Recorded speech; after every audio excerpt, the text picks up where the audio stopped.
सबसे पहले हमारे चैनल में आपका स्वागत है। आप सबका भी स्वागत है। भाजपा सांसदीय प्रेस कॉन्फ्रेंस के माध्यम से भाजपा के तमाम बड़े नेताओं पे भ्रष्टाचार का आरोप लगाए हैं।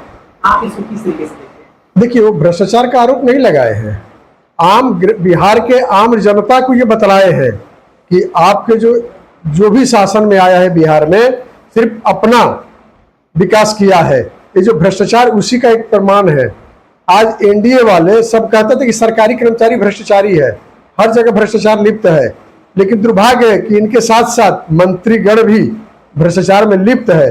और किस तरह से, जिस तरह से वो बताए हैं, अशोक चौधरी, फिर से आपको सम्राट चौधरी, आपको मंगल पांडे, जायसवाल जी, इन लोगों के बाद बात संजय जायसवाल, इन लोग की जो चर्चा किए हैं वो बताए हैं कि देखिए ये मेन पोस्ट पर बैठे हुए हैं, एक विधायक है, मंत्री है इस राज्य के, इनके जिम्मा पड़ती है विकास करने की, लेकिन वो ग्रामीणों के विकास नहीं कर रही, आम जनता का विकास नहीं कर रही है, वो सिर्फ अपना विकास करने पर लगे हुए थे। ये यहाँ के दुर्भाग्य, यही चीज प्रशांत किशोर ने आम पब्लिकली ये बताए हैं कि ये जो चोर है इन लोगों से आप सजग रहे।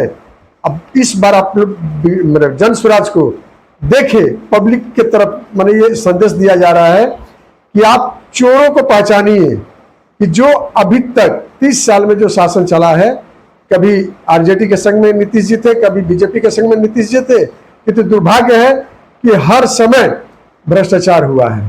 प्रशांत किशोर जी के ऊपर आरोप लगता है कि शराब माफियाओं से ये पैसा चंदा लेकर चुनाव प्रचार कर रहे हैं, इसीलिए बोलते हैं कि सत्ता में आने के सबसे पहले हम काम करेंगे कि शराबबंदी को खत्म करेंगे। देखिए, लगाने वाले तो बहुत कुछ लगाएंगे, कुछ तो बोलने की चाहिए ना। इनके ऊपर, जिसके ऊपर भ्रष्टाचार लगा है, तो वो तो कुछ ना कुछ बोलना चाहेंगे। इस वजह से इनके ऊपर ज्यादा लगा, मैंने ये किया जा रहा है, क्योंकि प्रशांत किशोर जी एक रणनीतिकार थे, आपको मालूम ही होगा। 12 राज्यों में वो मिनिस्टर बनाए हैं, चीफ मिनिस्टर बनाए हैं, यहाँ तक कि मोदी जी को भी वो ये किए हैं। आज हम लोग नारा दे रहे हैं, हर हर मोदी, घर घर मोदी, जो नारा दिया है ग्रामीण गांव में, ये प्रशांत किशोर की ही देन है। नीतीश जी की भी वही साथ दिए थे।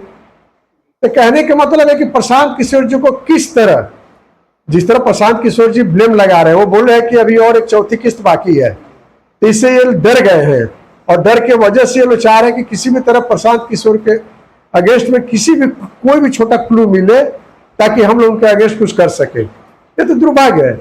सरकार, देखिए, सरकार का अपना पावर है, आपको मालूम ही होगा। जब वो बीपीएससी परीक्षा को लेकर धरना दे रहे थे तो उन्हें अरेस्ट कर लिया गया। अरेस्ट कहाँ किया गया, क्या किया है, कोई लिखित नहीं है, उनको घुमाया गया शहर में। तो ये दुर्भाग्य था।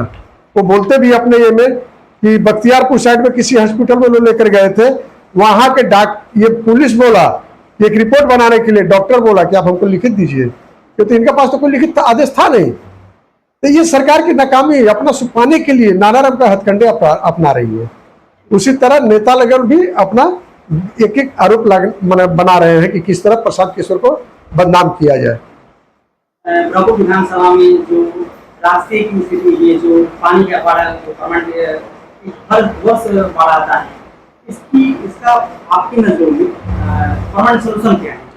देखिए, पहली बार है कि प्रशांत जी एक सोल्यूशन बताए थे कि ब्रह्मपुर विधानसभा क्यों बिहार में कहीं भी बाढ़ की स्थिति आ जाए, उसे चेंज करने के लिए, उसे सुधार लाने के लिए अगर हर गांव में नहर द्वारा अगर पानी को डाइवर्ट कर दिया जाए तो क्या होगा कि एक जगह पानी अस्थिर नहीं रहेगी, जिससे बाढ़ की खतरा बनेगी, पानी डिवाइड हो जाएगा, किसानों को सहूलियत मिलेगी खेती करने के लिए। क्योंकि हमारा बिहार राज्य कृषि प्रधान हो गया है। क्यों कि झारखंड अलग होने के बाद से हमारे पास कुछ नहीं है, न कोई अच्छा फैक्ट्री है, न कोई अच्छा खनिज है। तो उस हिसाब से हम लोग को कृषि प्रधान है, तो कृषि पर निर्भर है। तो किसानों को ये देखते हुए ये सुविधा कर देने से क्या था कि बाढ़ की समस्या बहुत हद तक कम हो जाएगी। जनसुराज अपने आप को ब्रह्मपुर विधानसभा में कितना मजबूत महसूस करता है?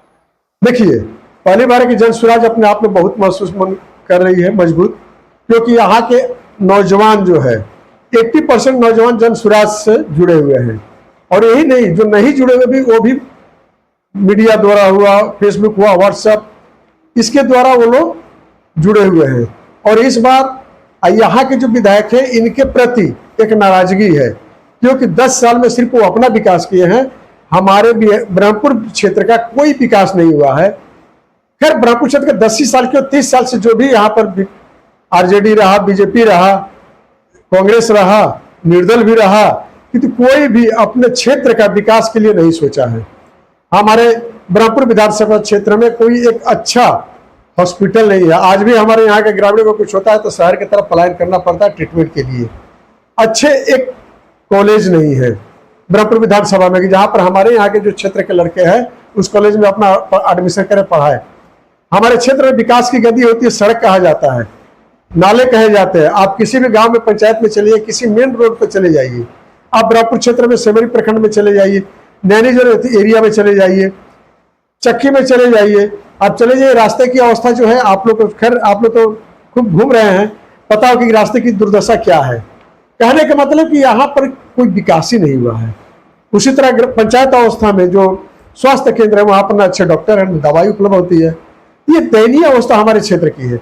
बच्चों की एडुकेशन नहीं होने से क्या है कि हमारा क्षेत्र कभी विकास नहीं करेगा। बिहार को अगर आगे बढ़ाना है तो हमारी जो पार्टी की जो संकल्प है कि 6 साल से 15 साल तक बच्चे को प्राइवेट स्कूल में पढ़ाइए। जब तक हम सरकारी व्यवस्था परिवर्तन न कर दे, प्रखंड स्तर पर नेत्रहाट जैसे विद्यालय न कर ले, तब तक आप प्राइवेट स्कूल में पढ़ाएं। सरकार उसका जन स्वराज की सरकार आएगी तो 1000 रुपया बच्चों को फीस देगी स्कूल में। ये तो जन स्वराज की एक अपना संकल्प है। ब्रह्मपुर विधानसभा की जनता वर्तमान विधायक पर आरोप लगाती है कि अगर विधायक से मिलना है तो लोगों को मरना पड़ेगा। देखिए, ये आप जो बात कह रहे हैं, मैं अभी एक वीडियो द्वारा ही देख रहा था। धाबी में बाढ़ आई थी, वहां के हमारे ग्रामीण चारों तरफ से पानी से घिर चुके थे। वो लोग जो बना है, बांध बना है, उस बांध के ऊपर रहते थे। वहां पर कुछ पत्रकार गए हैं पूछने के लिए कि नेताजी आए हैं कि नहीं यहाँ के। तो वो लोग, उन लोग के मुंह से मैं सुना, वो बोले कि नेताजी आते हैं, अगर कोई मर जाता है तब आते हैं उसमें कुछ पैसे देने के लिए। इस तरह अगर कोई जब तक मरे ना तब तक नेताजी नहीं आते हैं। तो ये तो क्षेत्र का दुर्भाग्य है। अरे भाई, हमारे ग्रामीण मर रहे हैं, बाढ़ से डूब रहे हैं, उनका क्या सुविधा है, क्या असुविधा है, ये अगर हमारे क्षेत्र का जो प्रतिनिधि है वो नहीं देखेंगे तो कौन देखेगा? वो किसके पास जाएंगे? तो ये तो सही बात है कि इस तरह वो कहीं विकास नहीं करते हैं। आप लोग देख लिए होंगे, कहीं भी किसी भी नेता के पास, किसी भी ग्रामीण के नेताजी ग्रामीण के पास नहीं जाते हैं। भैया बोले कि वो अपना विकास नहीं, कैसे अपना विकास? जनप्रतिनिधि है, सबका विकास करते हैं। देखिए, सबका विकास क्या किए हैं आपको मालूम होना चाहिए। सबका विकास क्या हुआ आपको मालूम होना चाहिए, क्योंकि विकास उनका अपना हुआ है। पेट्रोल खुला है, राइस फ्लावर मिल खुला है, स्कूल खुले हैं, तो सब उनका विकास हुआ है। 10 सालों में वो अपना विकास किए हैं। अभी हमारे राज्य में छोड़िए, हमारे क्षेत्र के वो प्रतिनिधि है। हमारे क्षेत्र में क्या असुविधा है, कभी भी ब्रह्मपुर की समस्या को लेकर विधानसभा में कोई बात उठाए हैं? नहीं उठाए हैं। क्यों? कि उनको दूसरे की समस्या से कोई मतलब ही नहीं है। आज गराथा गांव में उनकी गाड़ी फंस गई थी, तब उनको पता चला कि रास्ते खराब है। जब फंड आई है केंद्र सरकार से, जब बिहार सरकार को जब रास्ते के लिए पैसा दिया गया, तो पहले वो फेसबुक में डाले हैं कि यहाँ पर रास्ते के लिए इतने पैसे अलॉट हुए हैं। लेकिन ये दुर्भाग्य है, ये सब चुनावी हथकंडा है कि दुरास्ता अभी भी जाइए वही अवस्था है। गाड़ी दूर मोटरसाइकिल से भी चलना दुर्लभ है। चलते चलते जो भी हमारे दर्शक देख रहे हैं, ब्रह्मपुर विधानसभा के लोग देख रहे हैं, उन लोगों से क्या अपील कीजिए? मैं ब्रह्मपुर क्षेत्र के आम जनता से यही कहूंगा कि इस बार आप जो वोट करेंगे, किसी राजनीतिक दल को देखकर न करें, अपने बच्चों को देखकर करें, किसी नेता को देखकर न करें।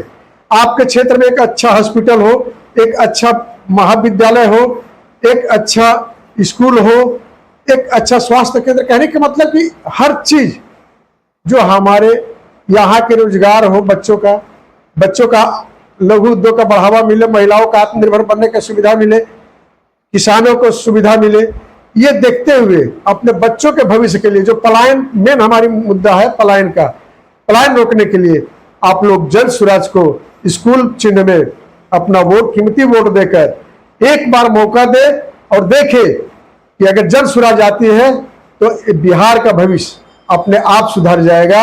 सारे जो अच्छे नेता है वो अपना काम करेंगे।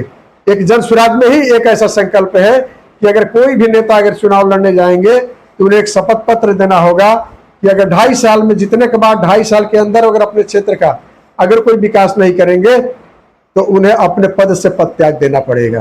ये आदर्श पार्टी में आपको नहीं मिलेंगे, एकमत जन स्वराज में। तो यहाँ के ग्रामीण जनता से मैं यही अनुरोध करूंगा कि आप इस बार जात पात पर ना, पैसे लेकर ना, मुर्गा भात खाकर नहीं, अपने बच्चों का मुंह देखिए, नौजवानों को मुंह देखिए, देखकर जो भी वोट करें अपने भविष्य, अपने बच्चों के भविष्य के लिए करें। मेरा नाम है रघुवर सिंह, मैं बरहमपुर विधानसभा से संभावित प्रत्याशी हूँ। नमस्कार।